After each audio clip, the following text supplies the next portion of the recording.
People used to say that the Star Wars Holiday Special was the worst thing to come out of Star Wars, but so many worse things have come along bearing the Star Wars brand that the Holiday Special got better without actually doing anything.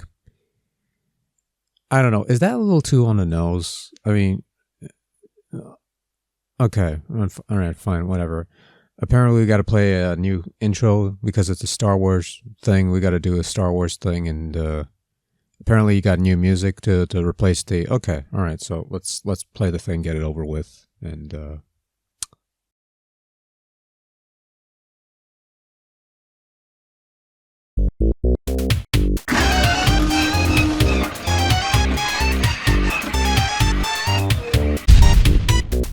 Oh, now you're just asking for trouble now, aren't you?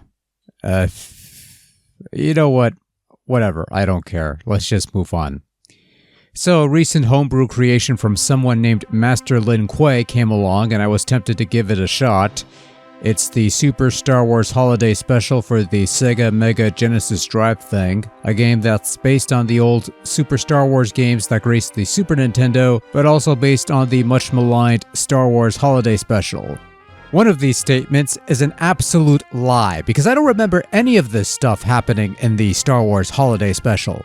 For one thing, these sets look way too expensive, nothing was shot outdoors, way too many special effects, and then there's stuff that didn't make the cut into this game. Where's B. Arthur? Where's Art Carney? Where's Jefferson Starship? Where's Itchy getting off on Diane Carroll? Where are the three faces of Harvey Korman? Where's Lumpy? Instead, we get some random story about Luke having to save Han and Chewie from some Imperial base or something, which never happened in the special because that would be way out of budget. Hell, Luke was busy getting his face blown off by an exploding engine or something. Terrible adaptation, minus 66 out of 100, no Schwartz for you, fail. Unfucking believable. How hard is it to make a game based on the Star Wars Holiday Special, huh? Jiminy Cricket's dick, for fuck's sake, man. Okay, now that we got that out of the way, in all seriousness though, this is a simple, straightforward action platform game that was allegedly built in 20 days. And let's say it's an alternate take on the Star Wars Holiday Special plot where Luke is tasked with rescuing Han and Chewie from Imperial forces because they were captured, even though they were never captured in the actual special, but whatever. Anyway, you only have one character to play with, and that's Luke Skywalker, who only has his lightsaber as a weapon. You don't have any force powers in this game, but you can press the C button to deflect laser shots, and I see your Schwartz is as big as mine. We couldn't just have him hold it upright. Anyways, you could patch it. Maybe for the next patch, okay? Just a little advice there. Anyways, holding up while pressing the jump button will cause Luke to do a spin jump attack, which also gives him a little more height. Collecting 100 rebel icons, or coins as the game calls it, will net you an extra life. There are arrows indicating which way you should go to reach the exit, though in the case of the first two stages you may need to veer off course in order to recover key cards required to open the exit and move on to the next stage. And at the end of the game, which takes place on Kashyyyk, you take on Boba Fett as a final boss, even though he only appeared in the animated segment of the Holiday Special, which is an entirely different story and could have been its own game, but anyways, whatever.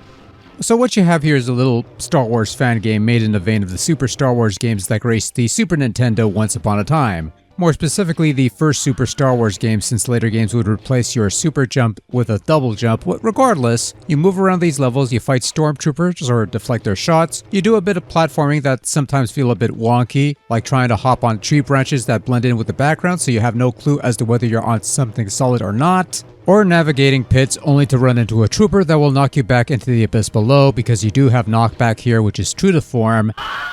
In the case of the first two stages, as mentioned, you'll need to collect 2 key cards to progress to the next stage.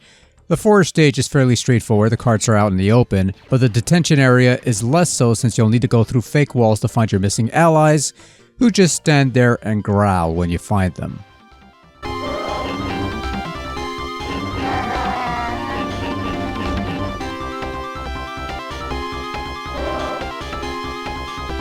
Stage 3 is an overhead shooter segment where you control an oversized X-Wing shooting oversized TIE fighters while dodging oversized rocks.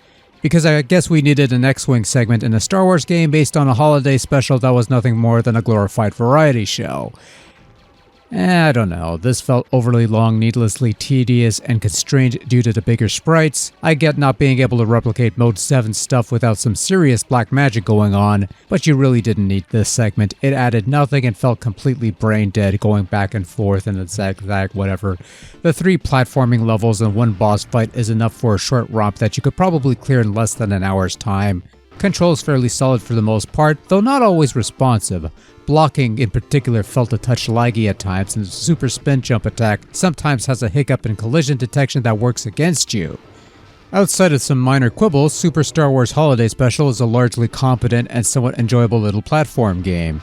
You can set the number of starting lives in the options, and the game usually gives you the means to acquire more, which you probably should do because once you lose all your lives, it's game over, no continues, no tries, no power converters for you. I will compliment the graphics here, which are just ripped straight from the Super Star Wars games. The first and final stages are from Super Jedi, the Imperial base is the Death Star detention stage from Super Star Wars, and the sprite works are from all 3 games. The cutscenes, while some are new, are just composed of still shots from the special, with some exceptions here and there. I say this as a matter of fact, but the graphics made the transition from SNES to Genesis with only a slight reduction in general quality is something to be commended. Some of the background art does suffer from the lower Mega Drive on-screen palette, and again you have dark elements blending together, making it difficult to ascertain which is solid matter you could stand on and which is not. The animation is not quite smooth in terms of the sprite work, but otherwise the game looks fairly decent. That said, I do wish Luke had better blocking animation rather than this "my saber is bigger than your saber" animation, if only because it's only slightly different from the usual non-blocking pose, and control isn't always on point where you need to block nimbly. Again, that's probably something for a future update if that's in the books, I suppose. Audio is where I have mixed feelings on. The sound effects are fine for the most part, some rough sounding sampled sound effects that we're all familiar with, but the funky music feels a bit out of place at best, and at worst, look, I'm trying to be nice here since it's a fan game and all, but I'm not a fan of the music at all.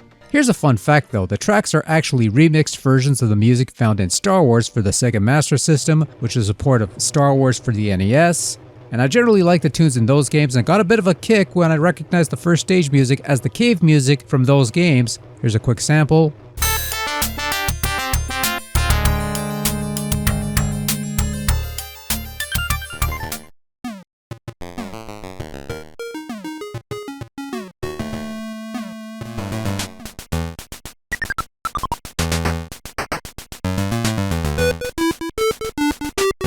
But then the funk settled into the rest of the tracks, and yeah, I get that you're doing a game based on the holiday special, but even the holiday special didn't have this much funk.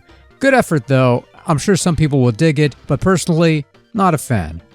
Oh, and there's also some non-funky Star Wars music that's taken from the Star Wars arcade game for 32X. It sounds fine, I guess, whatever. All in all, for something that was supposedly whipped together in a little over a couple weeks, the Super Star Wars Holiday Special fan game for Mega Drive ain't too shabby. It's not the most exciting piece of business compared to the source of inspiration, it only superficially has something to do with the holiday special it claims to be adapting, the musical selection is somewhat questionable, and the game is generally on the short side of things. A decent player could probably clear this in half an hour's time, maybe an hour at most. But on the flip side, it's a respectable recreation of the Super Star Wars style, albeit somewhat basic. The graphics look pretty decent, and the gameplay is generally solid for fan game fare at least. If you're a fan of the Super Star Wars games, this might be worth checking out for a lark, and honestly, there are far worse Star Wars things these days you could expose yourself to. This is not one of them. This is just fine. Good effort from the ninja here.